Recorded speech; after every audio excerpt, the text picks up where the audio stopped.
Good evening friends. सगळ्यांचे श्रीरंग चव्हाण या YouTube चॅनलवर सगळ्यांचे स्वागत करतो.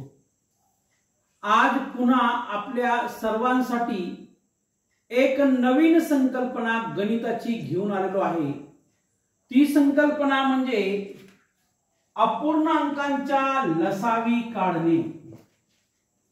अपूर्णांकांच्या लसावी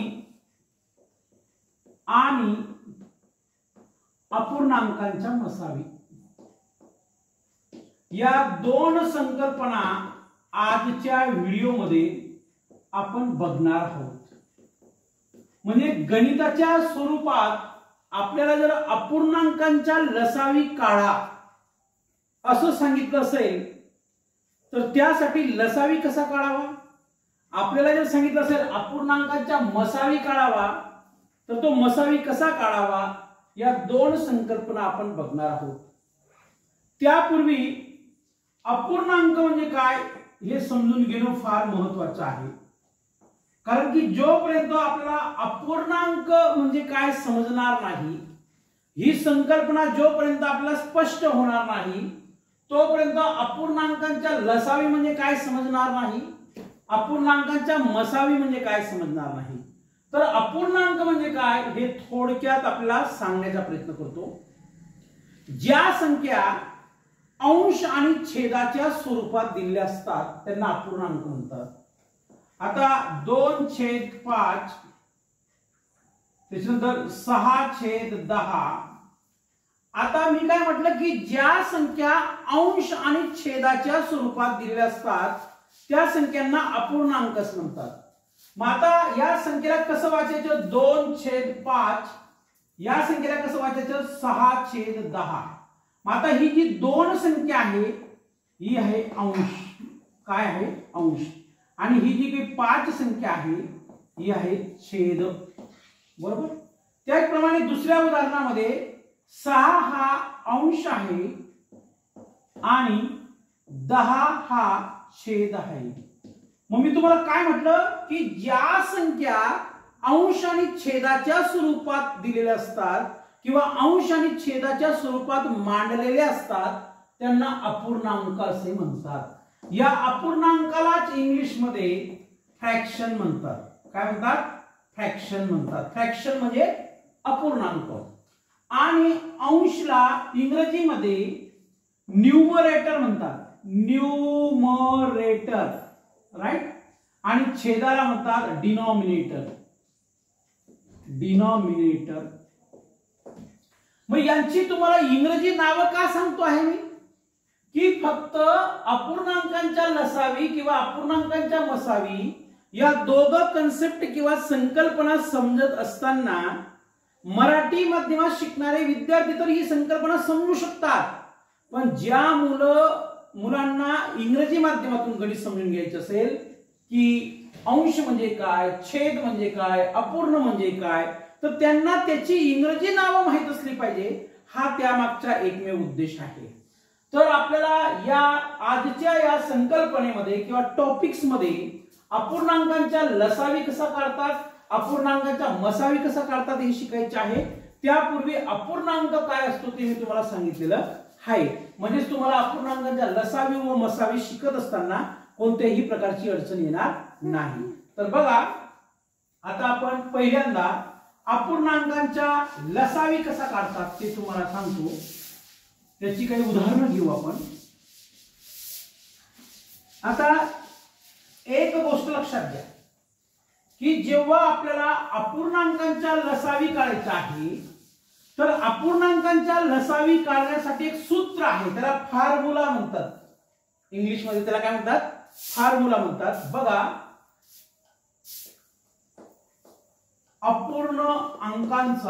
अपूर्णांकांचा लसावी. मग आता आपल्याला अपूर्णांकांच्या लसावी काढायची आहे ना, तर त्याचं सूत्र काय आहे बघा. सूत्र काय आहे तर अंशाचा, लक्षात घ्या, अंशांच्या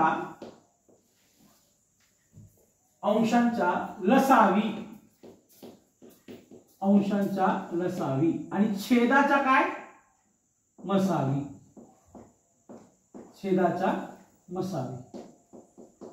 म्हणजे आपल्याला गणितामध्ये जर उदाहरण दिलेलं आहे असेल की अपूर्णांकांच्या लसावी काढा, तर अपूर्णांकांच्या लसावी काढण्यासाठी या सूत्राचा वापर करा. अगोदर अंशांच्या लसावी काढायच्या, त्याच्यानंतर छेदाच्या मसावी काढायच्या. तर आता एक उदाहरण घेऊ बघा. 2/5 2/5 कॉमा 2/5 कॉमा 3/10 कॉमा आणि 4/15 च्या लसावी काढा. लक्षात घ्या, हे उदाहरण आहे. उदाहरण वाचून घ्या, समजून घ्या. 2/5 असं वाचन करायचं. 2/5 3/10 आणि 4/15 च्या लसावी काढा. म्हणजे 2/5 3/10 4/15 या अपूर्णांकांच्या लसावी काढा, असं त्याचा अर्थ आहे. कारण हे अपूर्णांक आहेत. आता मी तुम्हाला समजवलं अपूर्णांक कुणाला म्हणतात. मग या उदाहरणाचं जर आपल्याला लसावी काढायचं असेल तर लसावी काढण्याचं सूत्र काय आहे? अंशांच्या लसावी. अंशांच्या लसावी, बरोबर आहे. मग आता अंश कोणकोणते आहेत या उदाहरणामध्ये? 2 3 आणि 4 यांच्या लसावी काढू आपण. मग लसावी आपण भागाकार पद्धतीने काढू. बघा, मी तुम्हाला भागाकार पद्धत शिकवली होती. तर इथं आपण लिहू 2, इथं लिहू 3 आणि इथं लिहू 4. मग आता 2 ला कोणत्या संख्येने भाग जातो? 2 ने जातो. बघा, बेक बे, हा 3 जसे त्या तिसा आणि बे दुन 4. कळलं का? बरोबर. पुन्हा पुन्हा काय करायचं? 2 ने भाग देईल. बघा, हा 1 जशाच्या तसा, हा 3 जशाच्या तसा आणि बे एक बे. पुन्हा बघा 3 चा भाग जाईल. हा 1 जशाच्या तसा, 3 1 3 आणि हा 1 जशाच्या तसा. म्हणजे शेवटी जोपर्यंत, याच्या अगोदर आपण व्हिडिओ बनवलेला आहे त्याच्यात सांगितले मी, जोपर्यंत शेवटी खाली बाकी एक उरत नाही उत्तराच्या स्वरूपामध्ये, तोपर्यंत आपण भाग देत राहायचा. मग आता बघा, अंशांच्या लसावी आपण काढलेला आहे सूत्रानुसार. मग अंशांच्या लसावी किती बघू आपण? 2 दुन 4 आणि 4 त्रिक 12. लक्षात घ्या, 2 गुणिला 2 गुणिला 3, बरोबर. मग 2 दुन 4 आणि 4 त्रिक 12 म्हणजे 12 लसावी काढलेला आहे. मग हा 12 लसावी कुणाचा आहे? अंशांच्या लसावी. लक्षात घ्या. मग आता आपल्याला छेदाच्या मसावी काढायचे आहे. मग इथं छेद कोणकोणते आहेत? 5 10 15. मग आता आपण छेदांच्या मसावी काढू. बघा, इथं मांडून घेऊ आपण. 5 10 आणि 15. मग आता मला सांगा, 5 10 15 या तिघ संख्यांना कोणत्या संख्येने भाग जातो? 5 ने जातो ना. कारण बघा, इथं 5 आहे, एकक स्थानी 0 आहे आणि इथं पुन्हा एकक स्थानी काय? 5. म्हणजे 100% या तिघही संख्यांना 5 ने भाग जातो. मग बघू आपण 5 ने भाग देऊन बघू. 5 1 5, 5 2 10 आणि 5 त्रिक 15. आता भाग जातच नाही पुढे. म्हणजे या तिघही संख्यांना अशी एखादी संख्या आहे का की ज्या संख्येने भाग जातो? नाही. म्हणजे या संख्येचा, म्हणजे 5 10 15 या संख्येचा मसावी किती आहे? 5 आहे. मसावी किती आहे? 5. मग आपण इथं लिहू. बघा, मसावी 5. मसावी 5. मग आता ह्या संपूर्ण उदाहरणाचे उत्तर काय बरं का? बघा, लक्षात घ्या बरं का, कन्फ्युज नका. या संपूर्ण उदाहरणाचे उत्तर काय आहे? 12/5. मग मी आता 12/5 का म्हणतोय? कारण 12 काय आलेला आहे? लसावी आलेला आहे. 12 काय आलेला आहे? लसावी आलेला आहे. आणि 5 काय आलेला आहे? हा 5 काय आलेला आहे? मसावी. म्हणजे याचे उत्तर काय? बघा, 12/5. म्हणजे आपल्याला जर विचारलेलं आहे ना, 2/5 3/10 आणि 4/15 च्या लसावी काढा, तर त्याच्या लसावी आहे 12/5. समजलं का? अजून एक दुसरं उदाहरण घेतो हा, म्हणजे आपल्याला कन्सेप्ट क्लिअर होईल. लक्षात घ्या. अजून एक उदाहरण घेतो. हे सूत्र लक्षात ठेवा, सूत्राशिवाय गणित सुटत नाही. आता दुसरं उदाहरण घेऊ, लसावीच घेऊ आपण, तर आपल्याला लवकर लक्षात येईल बरं का. आता बघा, दुसरं उदाहरण घेऊ आपण की 42 छेद 25 कॉमा 54 छेद 50. लक्षात घ्या 42 छेद 25 आणि 54 छेद 50 च्या लसावी काढा. काय करा? लसावी काढा. मग आता लसावी काढण्याच्या म्हणजे अपूर्णांकाच्या लसावी कसा काढायचा त्याचं सूत्र सांगितलं मी अगोदर तुम्हाला. मग त्याचं सूत्र काय आहे बघा. अंशांच्या सूत्र लिहितोय पुन्हा आपल्याला समजावं त्यासाठी. अंशांच्या लसावी भागीला किंवा छेदाच्या मसावी. बरोबर आहे का? या सूत्रानुसार या प्रश्नाचे उत्तर तुम्ही देऊ शकतात म्हणजे लसावी काढू शकतात. मग अंशांच्या लसावी, मग अंश कुणाला म्हणावं? वरच्या संख्येला. छेद कुणाला म्हणावं? खालच्या संख्येला. अतिशय सोप्या पद्धतीत सांगतोय, जसं दुसरी तिसरी चौथी पाचवीच्या मुलाला समजतात तसं सांगतोय आपल्याला.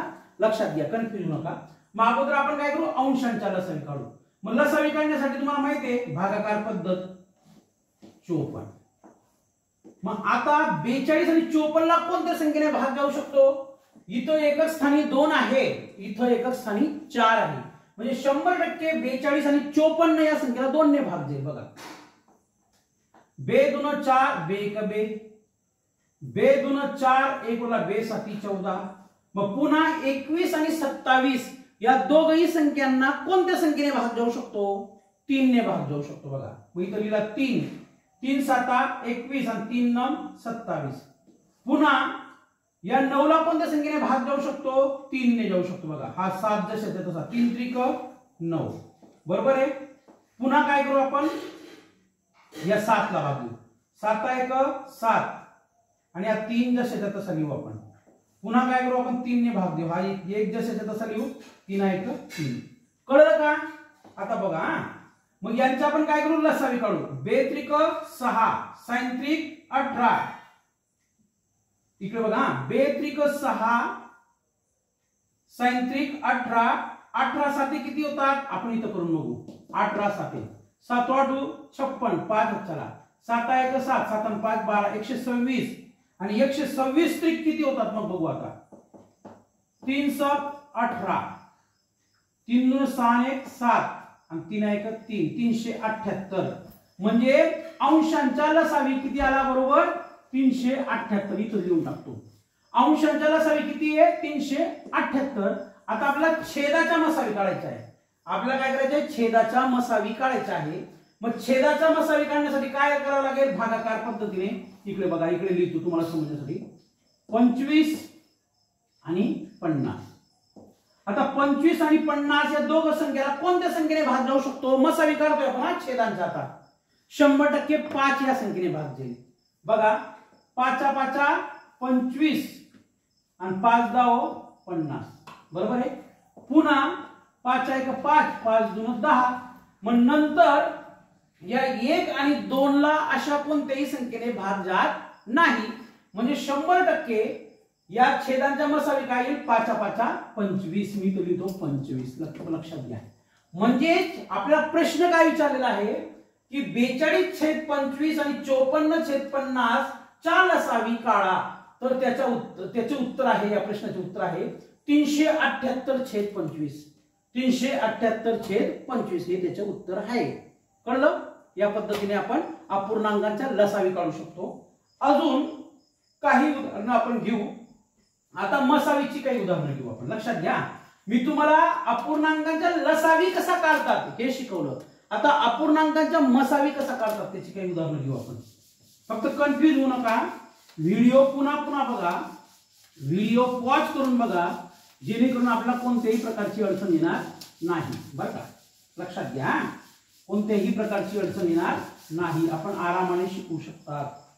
आता बघा, अपूर्णांकांच्या मसावी काढायच्या आहे. मग जसं अपूर्णांकांच्या लसावी काढण्यासाठी सूत्र आहे, त्याच पद्धतीने अपूर्णांकांच्या मसावी काढण्यासाठी देखील सूत्र आहे. मग ते सूत्र काय आहे बघा. अपूर्णांकांच्या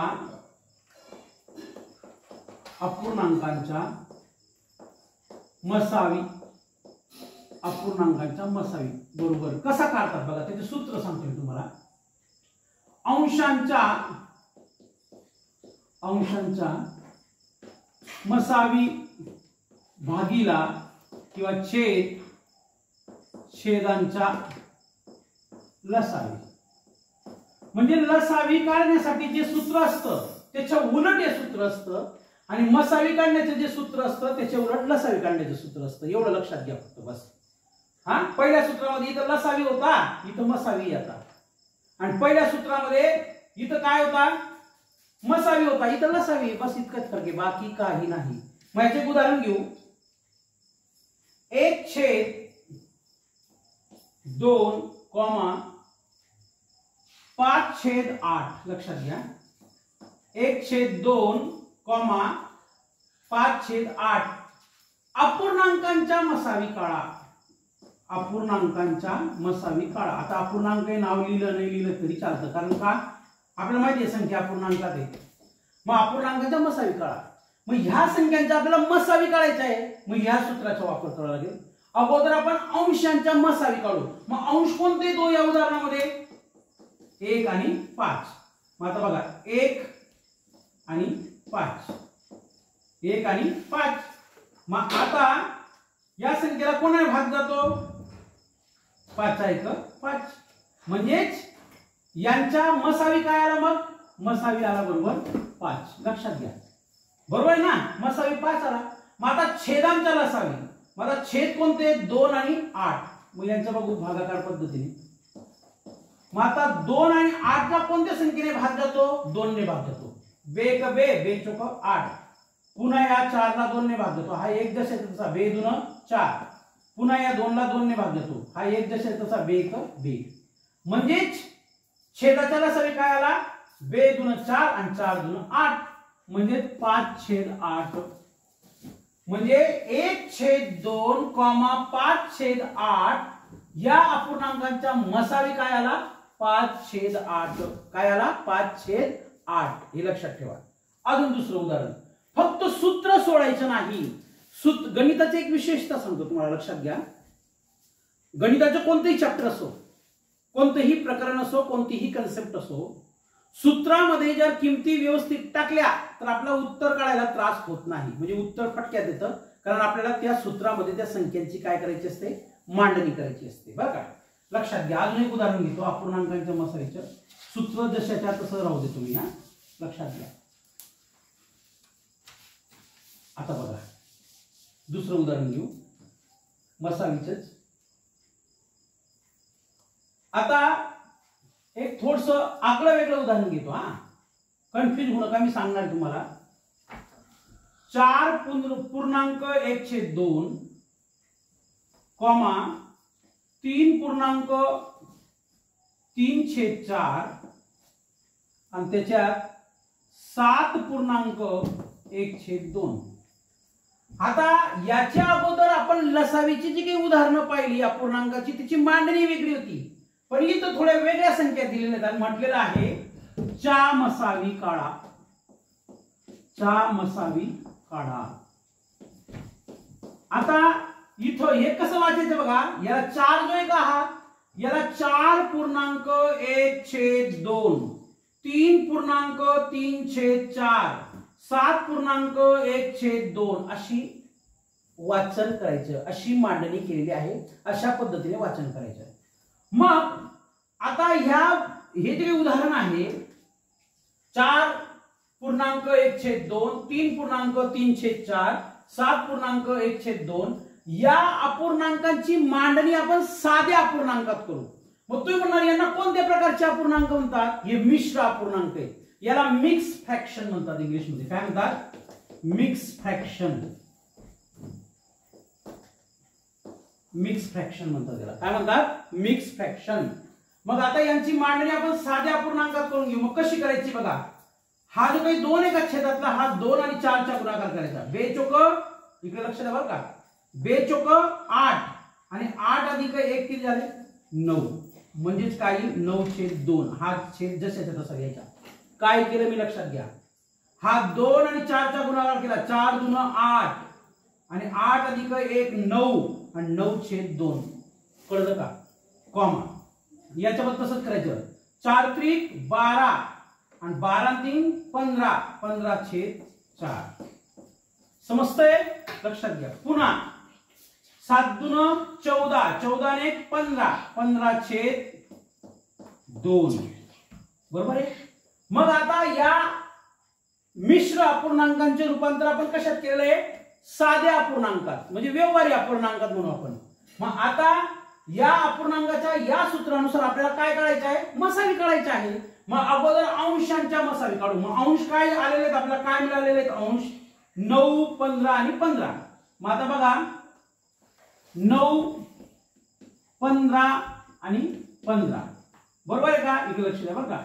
मग आता 9 15 15 या तिघही संख्यांना कोणत्या संख्येने भाग जाऊ शकतो? 3 ने भाग जाऊ शकतो. बघा 3 त्रिक 9 3 पाचे 15 आणि 3 पाचे 15 बरोबर आहे का?